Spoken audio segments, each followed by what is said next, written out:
Hey everyone, welcome to DevRunner. My name is Paul. I'm an endurance runner and certified running coach, and this is Subscriber Spotlight, where I have conversations with inspiring runners to motivate you on your journey.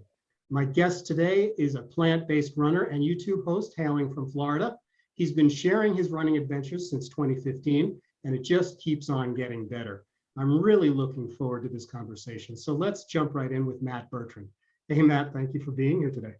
Oh, my pleasure, Paul. Thanks for having me on your channel. Yeah, I've been really looking forward to this one because to me, as I said before we turned on the cameras, I consider you one of the best out there. I think you're upbeat, you're knowledgeable, and you're just a great communicator. So it's a pleasure to be able to just kind of.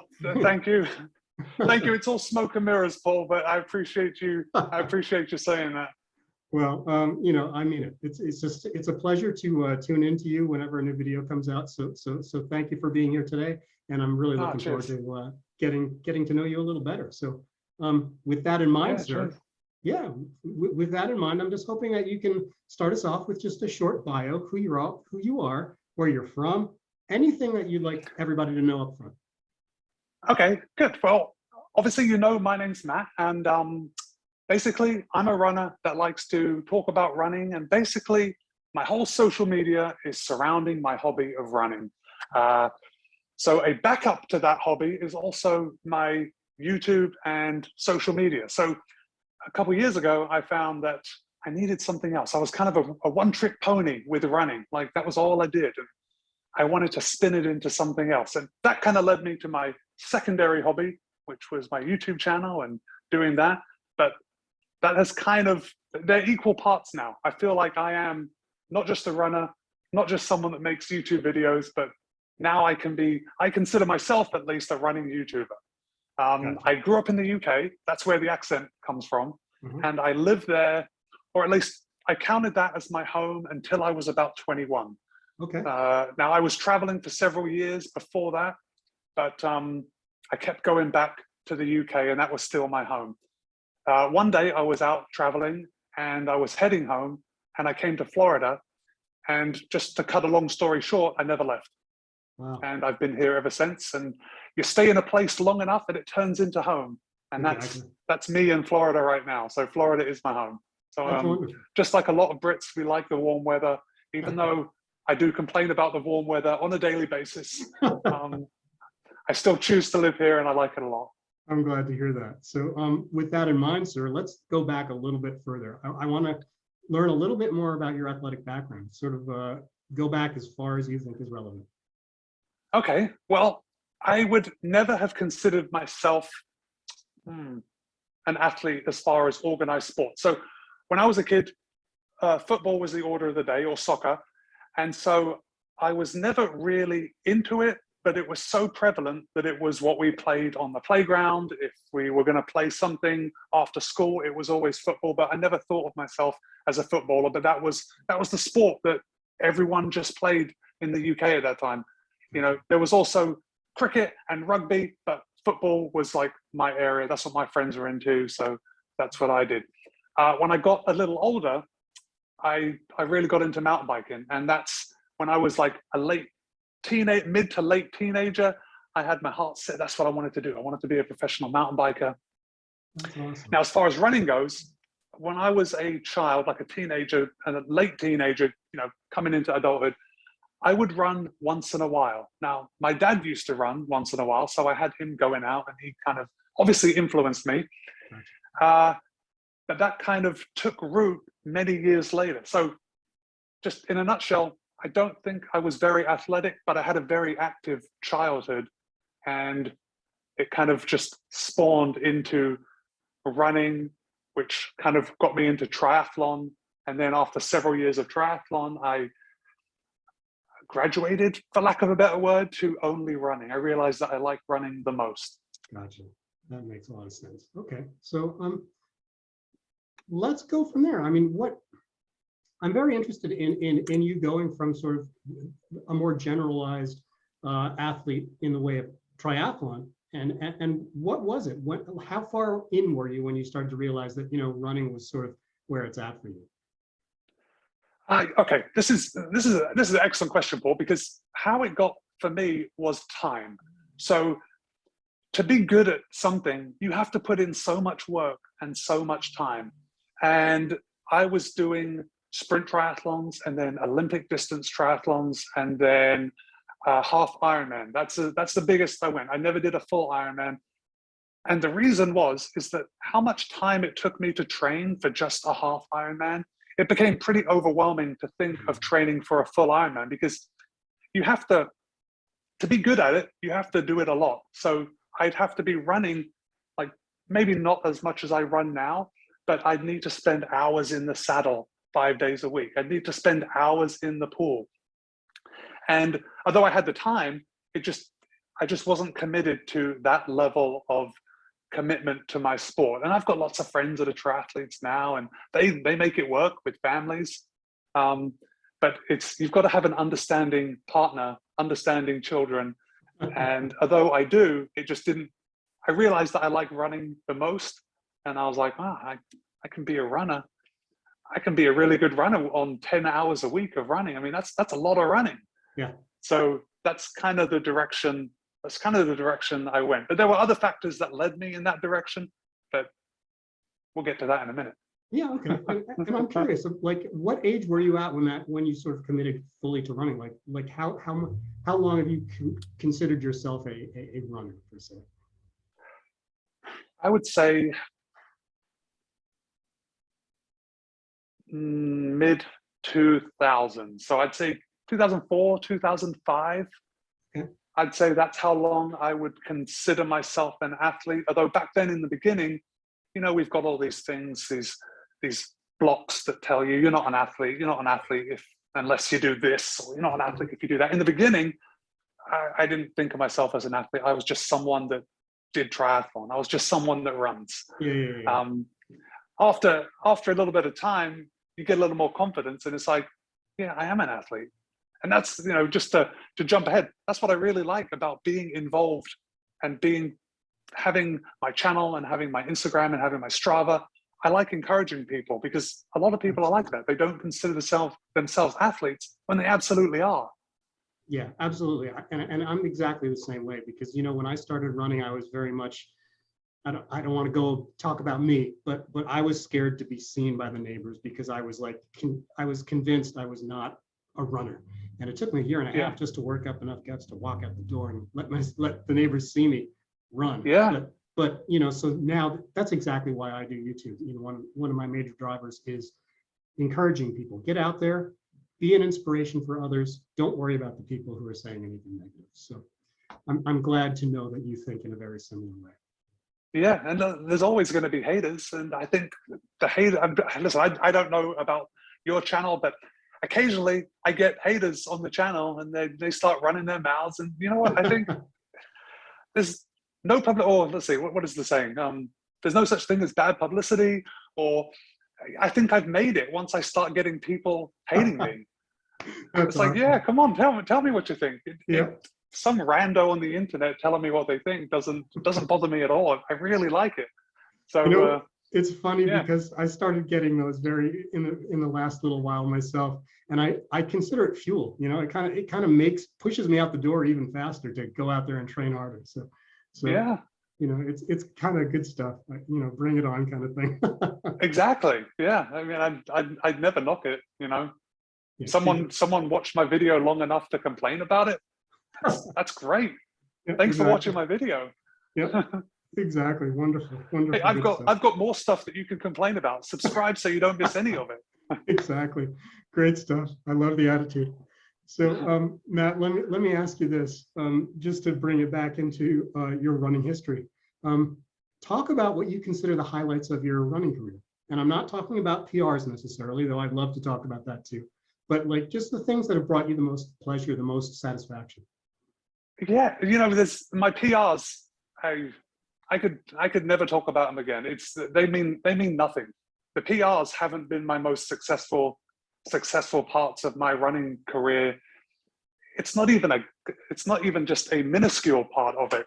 I barely remember the races that I PR'd at, to be honest with you, but I do have some great races that have been the best. So I have run several races with my daughters, and I've made videos about a couple of them. But let's see, my daughter Michelle, I ran her first marathon with her. She was 19 back then. It was a long time ago, and that was a highlight. I ran my daughter Libby's first marathon with her, and that was a highlight. We did that at Disney. And let's see, I've run a half marathon with Libby. I've run a couple of other marathons with Michelle. A couple of my videos in 2019 when I ran Chicago and New York. I ran Chicago and New York with Michelle. Wow. So those were good. My best video that I've ever made is one of my biggest memories. And I'm so happy to have this memory. And it's the 50 miler that my daughter and I did together where she won it.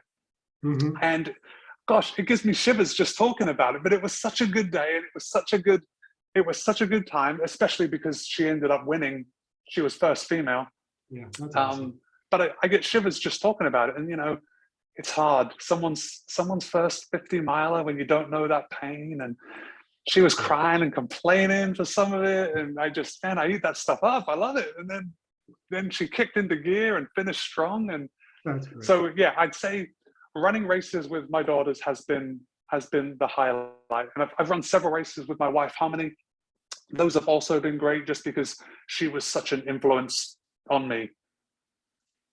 Gotcha. And wasn't she one of the people who actually got you into doing at least longer races, marathons and things like that? Yeah. So I met my wife pretty early on in my running career, and I actually met her on the day of my first half marathon. Gotcha. So that was pretty good. Of course, she thrashed me that day. You know, she was a very good runner. And then it was, I don't know, after we met, it was a couple months later, and she ran a 3-hour marathon, and I had run the half marathon, and I had finished and I was hanging around and saw her cross the line in 3 hours. And I think she came second that day. Wow. But I didn't understand what it took to run a 3-hour marathon. I was like, that's pretty good, I guess. 3 hours, you came second, that's great. And I was, you know, then I asked her out that day, and that was it. So up until that point, I had been a very cautious runner. You know, like half marathon, and I'd go out and I'd train. Wasn't really following a training plan, just kind of, I don't know, 20, 25 miles a week. But then once I got to know her and what she did for training to get to where she is, I realized, it takes a little bit more commitment to be a really good runner. You know, a little more consistency, a little more volume. You know, all the things that I talk about in every video now. Yeah. I learned that from my wife by seeing it in her in action. So I'd never run a marathon.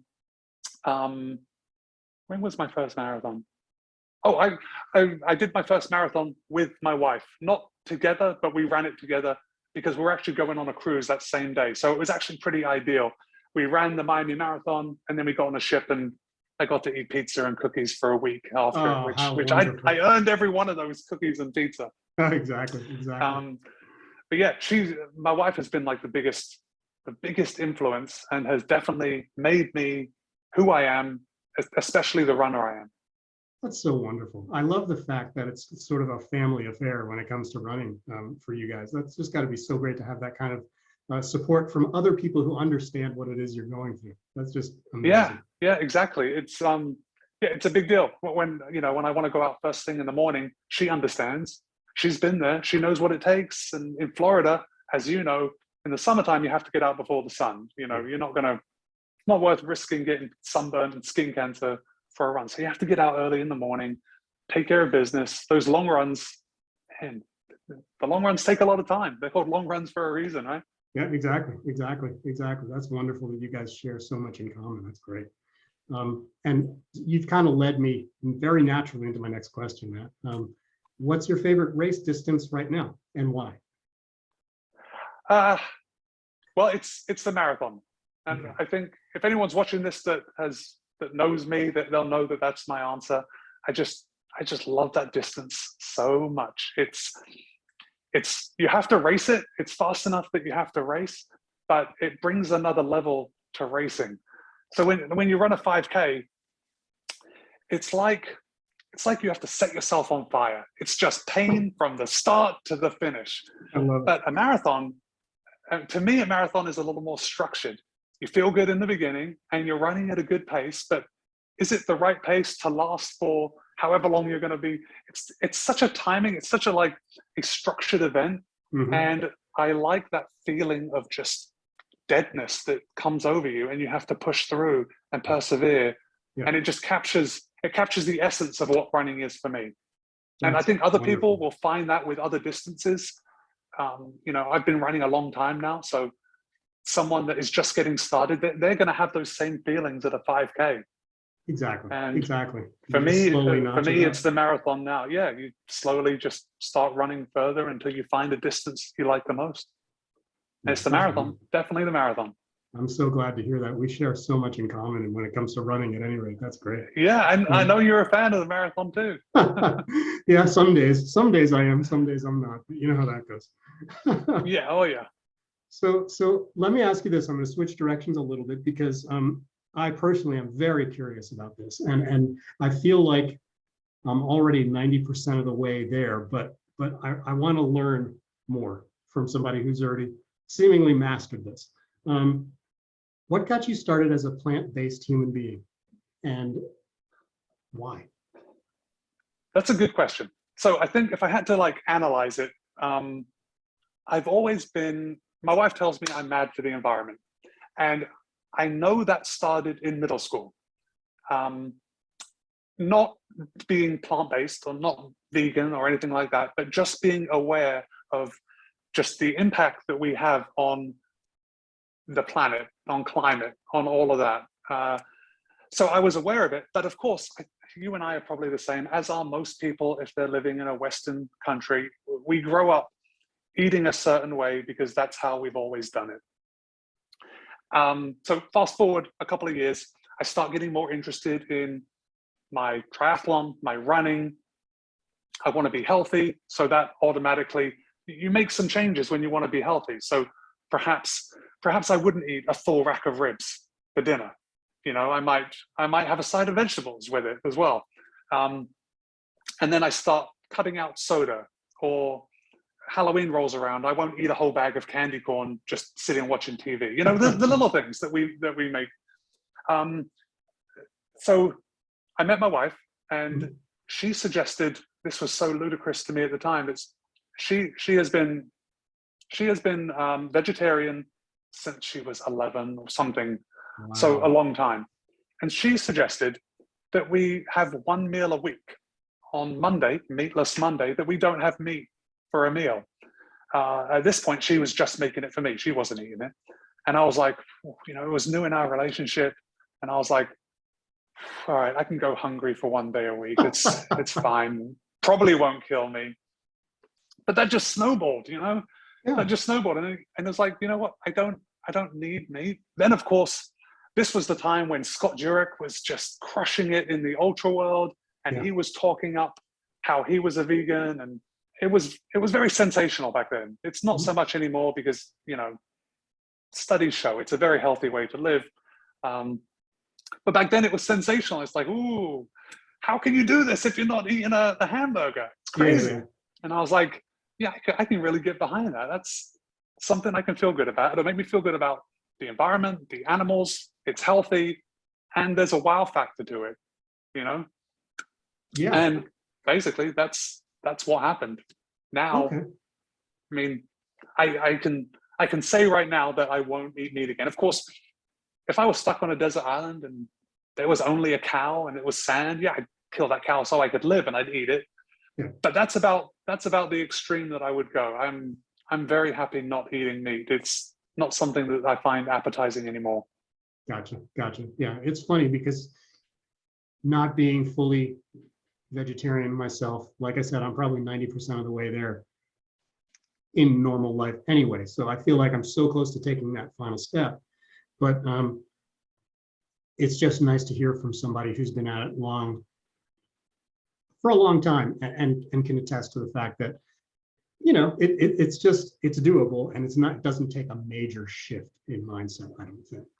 I think even less so now. Now, I would never bash someone over the head with like, you need to be vegan. I'm not that kind of guy. I think there's a lot to be said for moderation, and you being 90%, it's like you are doing so much for the world, for ethics, you know, depending on how you feel about why you want to be more plant-based, just by being 90%. If everyone did that, I mean, the world would be a better place. Yeah, probably.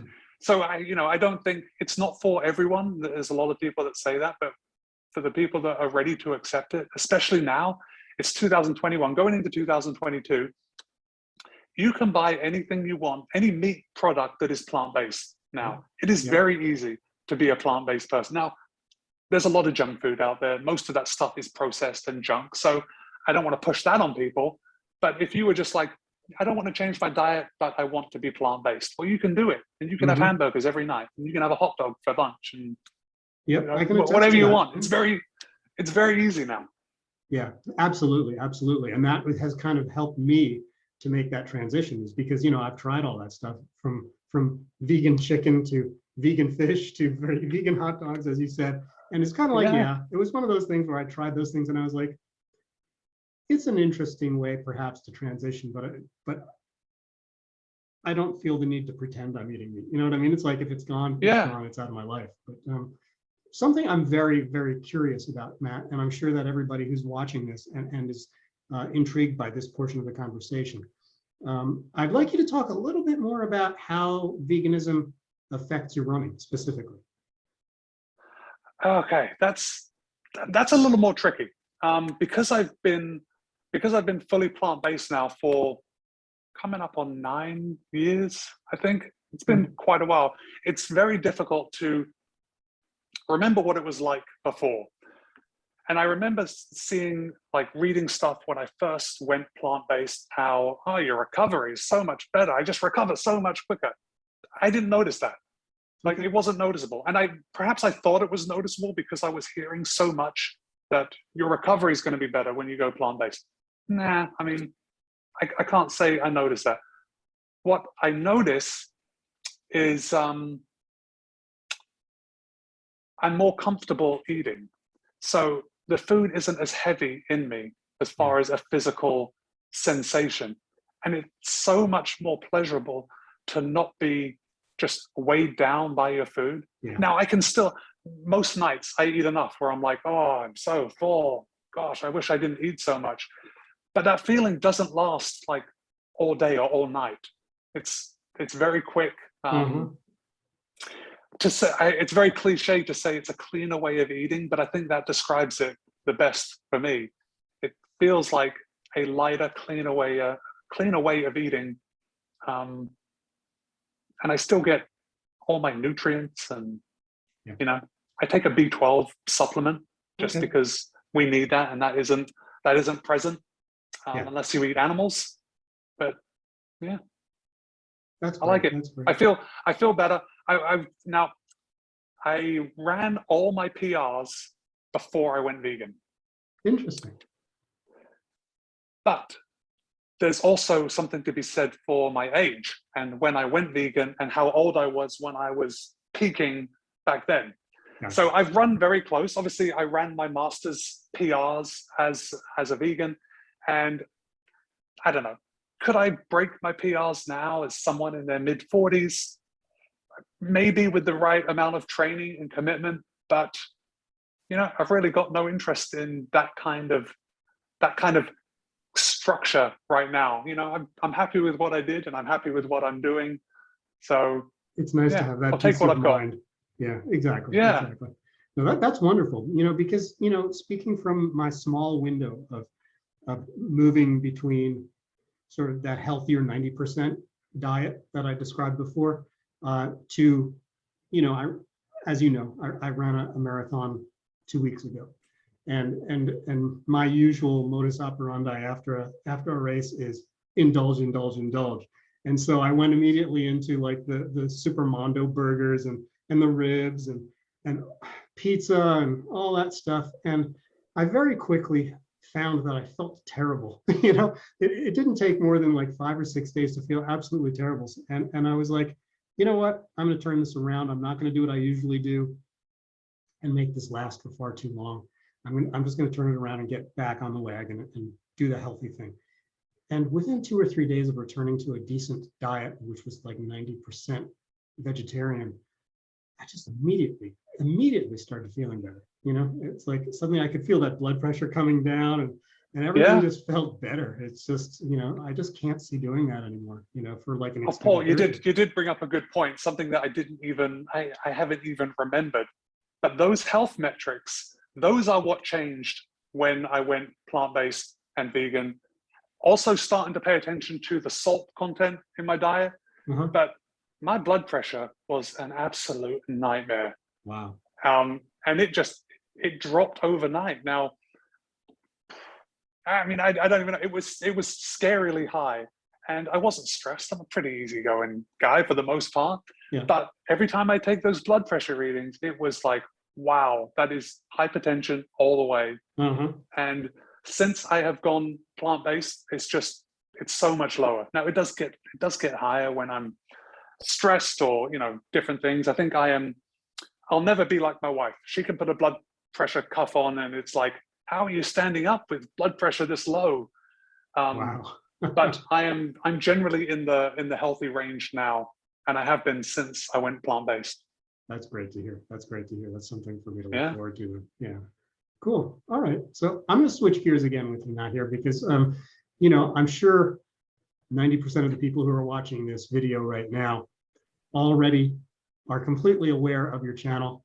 And for those of you who aren't, pause this right now, go over to Matt's channel and get subscribed, because it's just awesome stuff. Okay, assuming everybody's back now, that they've just done their due diligence and subscribed to Matt, I want to ask you now, sir, what motivated you to start a YouTube channel in the first place? You know, it's a good question. It's a good question, and it's very difficult to nail it down to one thing that actually motivated me to start. But I guess I started my channel officially in January of 2019. And before that, I would make like a little running video, maybe with my phone while I was out running. And I might, let's see, back then, was I on Facebook back then? I don't know, maybe, but I'd post it somewhere. And then I really enjoyed that process, even if it was just on my phone and I was doing a few cuts on iMovie, you know, just the most basic thing that I had for free on my MacBook. I like that. And it wasn't compelling content. Nothing was stabilized, but it was just me saying, hey, I ran this, or hey, I've got this new hydration vest. I liked it. And I wasn't watching a lot of YouTube back then. So I didn't know, I think maybe Ginger Runner was like the one I was watching back then. Gotcha. And he was just on another level. I didn't think I would ever be like Ginger Runner, and I'm certainly nothing like Ginger Runner now, but that wasn't what motivated me to get started. I just liked taking a video and like editing it. And honestly, it just kind of grew. You know, it was kind of organic, the way I realized that I enjoyed doing something other than running, and I like talking about running. So let's put them together. Gotcha. And you know, you've been doing this a little while now, but you just learn certain things. It's like being a runner. In the beginning, you think, oh, I'll never do this. I'll never be able to run a half marathon. That's just crazy. And you might think the same with a YouTube channel. You know, I'll never make a 10-minute video while I'm running. I can't talk on camera. I'm too shy. And everybody is too shy in the beginning. Yeah. And no one can run a half marathon, you know, when they haven't run before and they just get off the couch. You've got to build up to these things. And it turns out that I'm actually pretty into YouTube. I really like the process. I like coming up with ideas of what to film. I like the filming. I love the editing. It's a little time consuming, but gives me a good feeling of satisfaction once I get that video edited. It's almost like it's my vanity project. It's like a piece of artwork that I can do, and I feel good about something that I made. That's great. Yeah. And the views, I mean, I I could take or leave the views or subscribers, and I'm going to circle back to that because that's just a stage I'm in right now where it's like, man. But I tell you, the best thing about making my videos is about the comments that I get now. And I just love interacting with people. And, you know, we're still in the times of COVID, and I don't have like friends that I go out with, but I've got so many friends that I've met from this channel that, you know, we talk about all kinds of stuff. I'll post questions, a conversation will go on. And it's just, it's very satisfying to have that engagement with people. And that's, you know, that's my favorite thing about my channel right now. Like, I do enjoy the process, but the conversations that I get to have are, that's just like the icing on the cake. For me, it's very much the same thing with my channel. It's very motivating to be able to just converse about running with people from, it doesn't matter where they are in the world. But I really love the fact that that's what brings the joy for you, because that, what's the word I'm looking for? That kind of enthusiasm comes across from you all the time, you know, and I think that's why. Well, yeah, I appreciate you saying that. And, you know, it's a very competitive thing, and it's easy to get caught up in the competition. Yeah. And I preach this a lot with running. It's like, you know, don't compare yourself to others. It's more difficult, or it used to be more difficult with YouTube in the beginning, because, you know, it's like, why aren't people watching my videos? You know, why aren't they subscribing? And I think relatively, I don't pay that much attention to my analytics. I'm not that into it where I'm poring over my analytics. I certainly don't look at anyone else's channel to see how they're doing relative to me. But I feel like I don't get many views in relation to the great comments that I get. So it almost feels like I have a very engaged core audience. And you know, and that's what I love. And I also like, now this is something that I thought about from the beginning, I'm coming into my third year. I used to wonder, how many subscribers or how many views I'll have to get before I won't be able to respond to every comment. Yeah. And I mean, I'm so glad. I thought when I reached 5,000 subscribers, I wouldn't be able to respond to every comment, but no, I've got a long way to go before I'm going to run out of time and I can't respond to every comment. Like that is the best part of it. Yeah. So absolutely. yeah, I've got a lot of growth before I have to let a comment slide without me saying something to someone.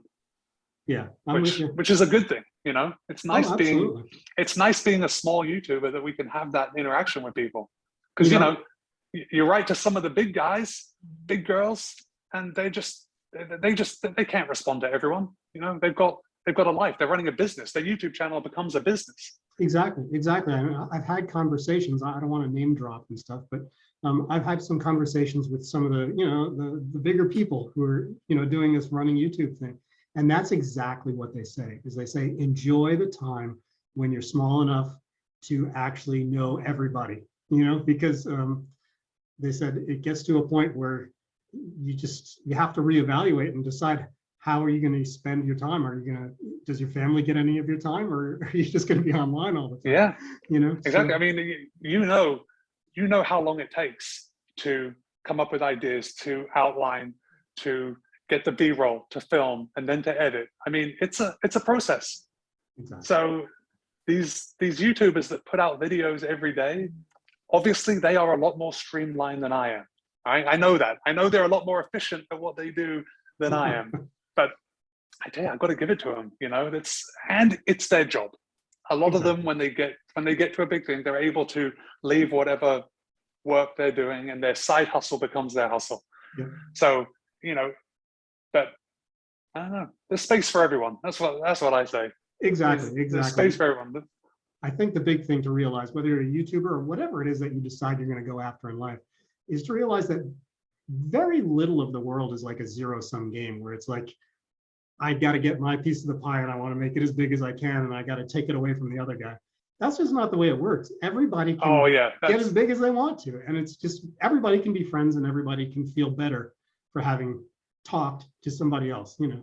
So you know, that's a lot to do with what I love about this. I totally agree. Now you've got, there are some things like the reason that some people, I think some channels just have obscene growth, like right off the bat. And some channels grow and some fantastic channels just don't grow. So there's that whole, I don't know, algorithm or marketing or something. But then you've got people like, like Ginger Runner, to throw his name out again, or Matt Bertrand. The guy's B-roll is so spot on. Like it's a well-produced piece every time he drops a video. You know, and Matt Legrand has, well, I don't even know, 10, 11, 12,000. I mean, Ginger Runner, he's full on, he's a video producer now. He's not a YouTuber. You know, he puts out YouTube videos, but the guy's, you know, he has spun that into something big. They're full on productions at this point. So, you know, I know that I can't compete with that kind of level. I don't think I have that artistic eye, and that's okay. I mean, not everyone does. We've all got things that we're good at. But I like seeing everyone. I like seeing what they're doing and how they're playing the game. I'm with you. And you're kind of leading me perfectly into my next question. I'm just kind of, with that being your state of mind right now, what motivates you for in the future? Like, what are your future goals, you know, for YouTube, for running? Okay. That's a good question. You know, we're filming this at the end of 2021. And I haven't actually made goals for YouTube. And now that I'm just thinking about it on the spot, I'm going to tell you why. And it's because I think the goals for YouTube, as far as numerical goals, are completely irrelevant. They're arbitrary isn't a strong enough word to say, you know, how can I make a goal of views? You know, it's totally not up to me how many views my channel gets.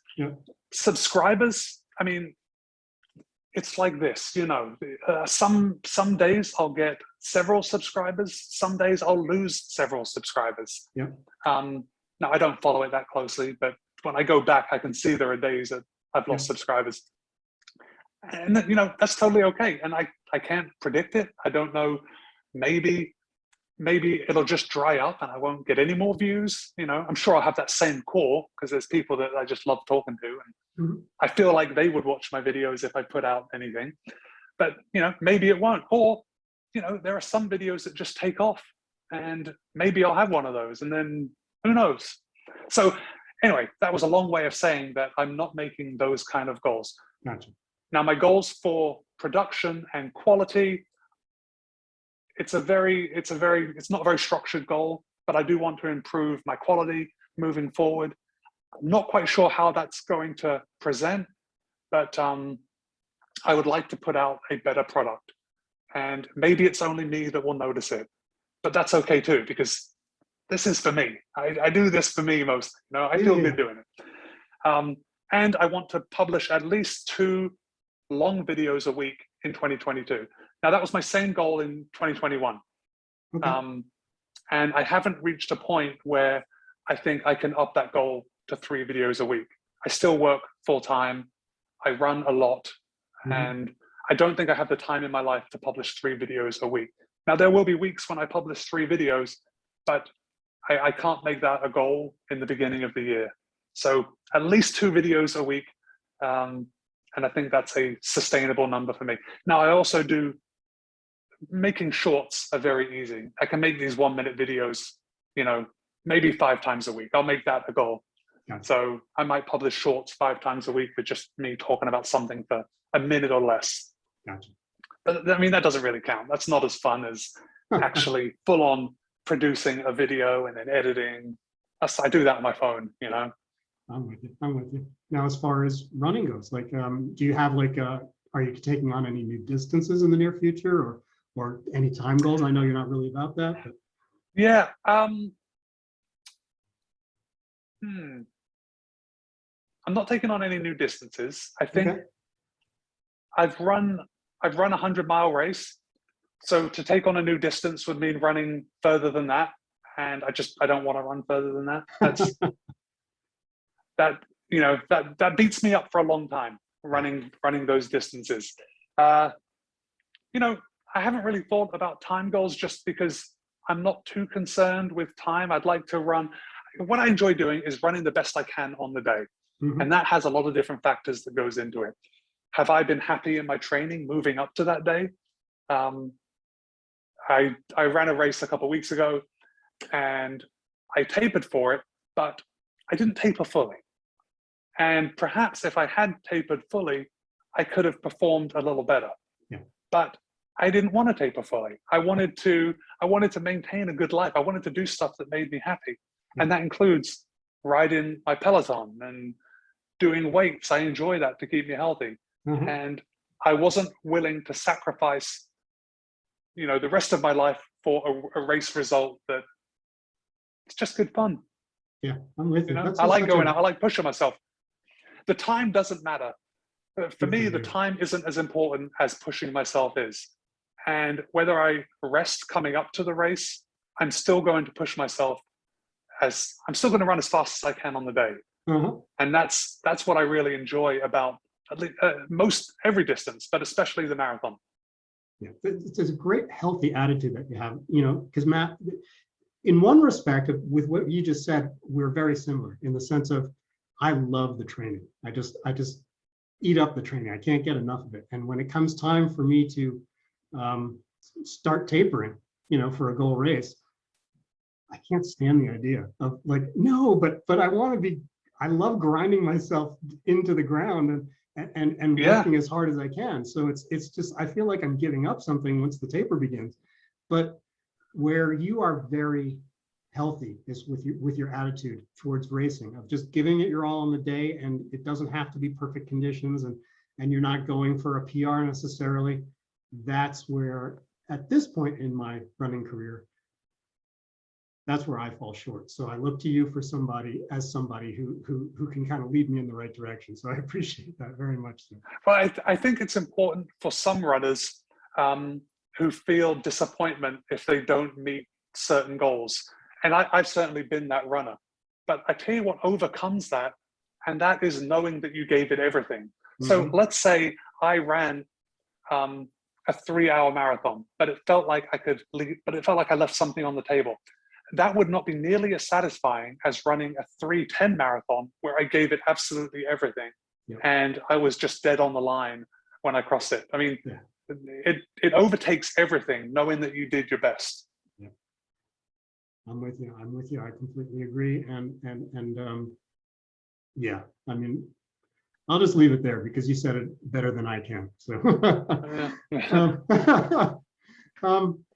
let me ask you this. I'm gonna try a little bit of a left field question here for you. What would you like to share with your viewers that they might not already know about you? Oh, kind of an open book, Paul. Most people know most stuff about me. I don't really care about hiding too much, but okay. Until let's say we've talked about my athletic life. We've talked about when I came to triathlon, and then I met my wife and I really got into running. Mm-hmm.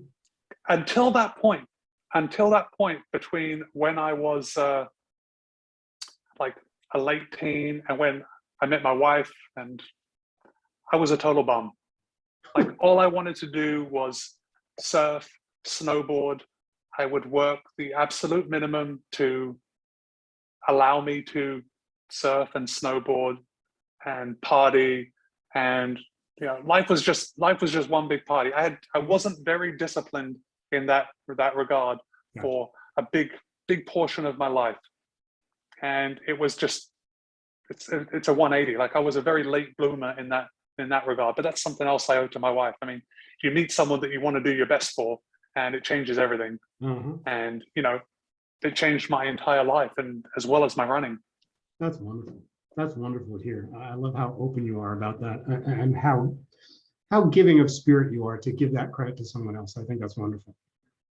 Yeah, well, I mean, it would be completely disingenuous to claim anything for myself. I mean, my wife knows. She knows the deal. She knows what she did. Yeah, I got you. So that's awesome. we both know. I'll just be lying to both of us, and that's no fun. Exactly. All right. So here's a big sort of philosophical question that I've got for you. How has running changed your life for the better? I think you already know, Paul. We just talked about it. But how has it changed my life for the better? Well, it has changed my life 180 degrees. That's what I'm trying to say. It was a complete turnaround. So running, I met my wife at my first half marathon. And because I met my wife at that race, it encouraged me to run further. Up until that point, I was, as I said, I was a surf bum. I moved to Florida from Colorado, where I was a ski bum. Gotcha. You know, I wanted nothing else. I was totally uneducated. Then I meet my wife. My running gets better. I learned a discipline in running that allowed me to go back to school.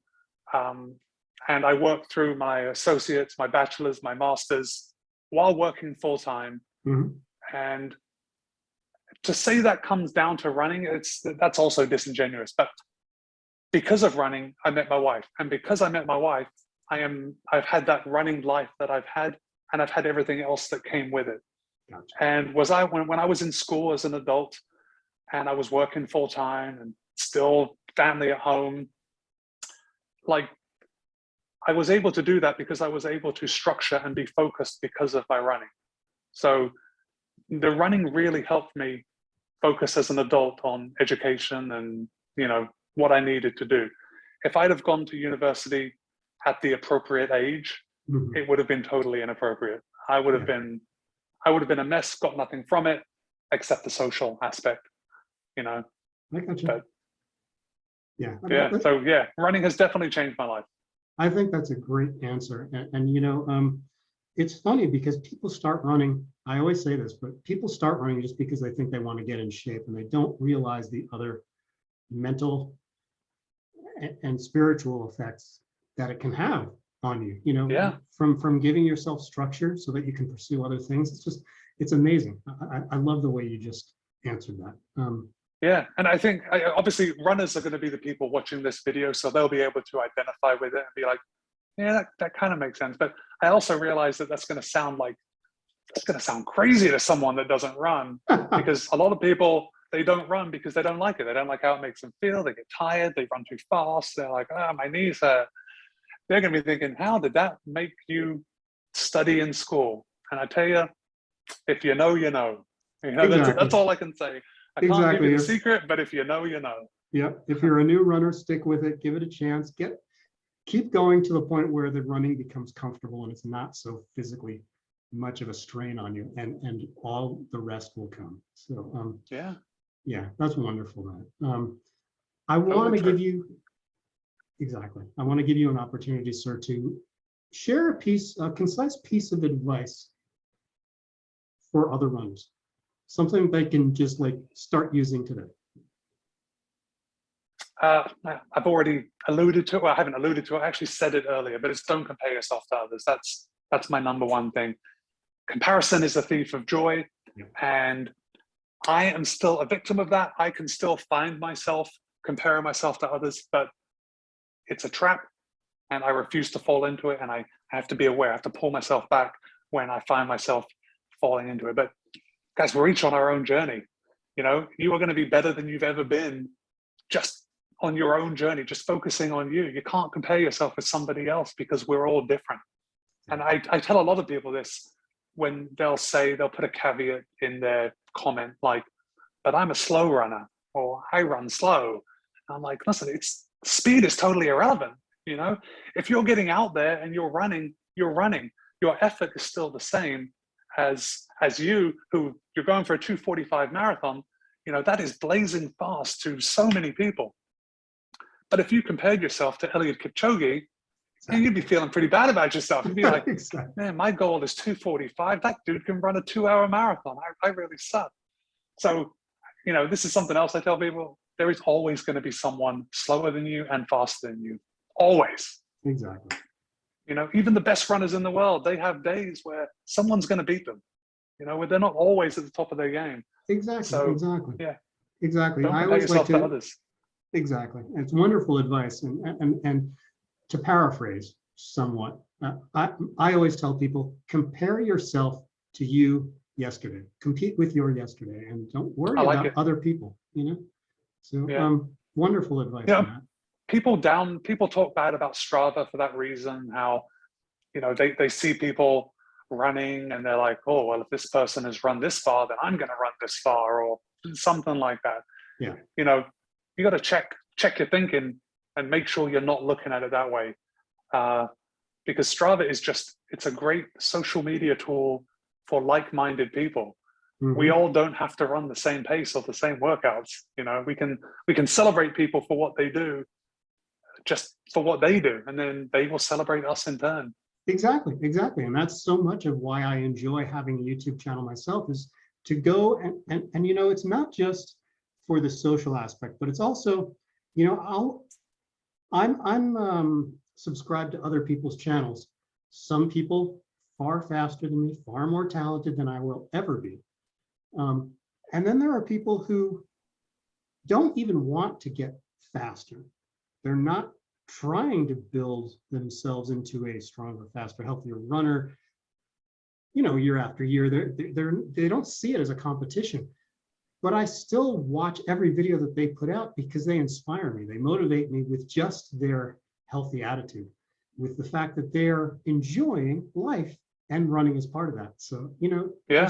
there's something to gain from everybody who's out there sharing their stories. So I'm trying to say in a long-winded way, I agree with what you just said. Yeah. Yeah. I just wish there were more hours in the day to sit around and watch YouTube. Yeah, exactly. There isn't. We got to work. We got to edit videos. Yeah, there's some life gets in the way. I always say that about my running. Man, life gets in the way. I always try and squeeze in my runs before I go to work. And man, if I didn't have to go to work, man, life would be good. I'd just spend all day running. But then I'd have other problems like injuries because I'm running too much. Yeah, I'm with you. Well, Matt, I want to thank you. You shared so much gold, absolutely wonderful advice, and a great story. Cheers, Paul. It's been great. I'm glad we finally did this, because I've been kind of watching you and your channel and drawing inspiration and motivation for so many years now. And to sit down and talk with you, it's been great, because, you are genuinely a good, wonderful guy. So thank you for this time. And that's kind of you to say. And I feel the same way about you. And you are a phenomenal athlete, and I'm really looking forward to you. I'm looking forward to this next block where you are going to nail that 2:45. I mean, anyone that's been following you knows that you have it in you to run the 2:45. So just has to be the right day. Exactly. That's what I'm hoping for anyway. It's going to be a short block this time, but we'll see if I can pull it off. But with that said, sir, I want to bring it back to you. Where can people find you on social media? Matt B Running. Put Matt B Running into any of the platforms and you'll find me. That's as simple as I can say it. Okay, and I'll share all the major links below so that people can get to you more easily.